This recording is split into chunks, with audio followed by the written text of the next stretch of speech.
దేవునికి స్తోత్రం. గమనించండి, నిషేధించిన రాయి మోలకు దేవుడు ఏం చేశాడో తలరాయిగా చేశాడో యోసేపును. ఎలా చేశాడంటే, యోసేపులో ఉన్న మొదటి లక్షణం ఏంటి? ఓపిక. రెండవ లక్షణం నమ్మకంగా ఉండుట. మూడవ లక్షణం నిర్దోషమైన జీవితం. నాలుగవ లక్షణం దేవుని గొప్పగా చూపించుట.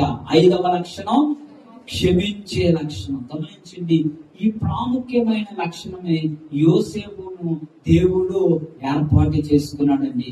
దేవుడు నిలబెట్టాడండి, ప్రధానిగా నిలబెట్టాడు, అనేకులు పోషణార్థమే నిలబెట్టాడు. ఈ రోజున ఒక సాధారణమైన జీవితాన్ని కలిగి ఉంటున్న మనందరము కూడా దేవుని చేత ఏర్పరచబడాలి అంటే ఈ 5 ప్రాముఖ్యమైన లక్షణాలు మనము కలిగి ఉండాలి.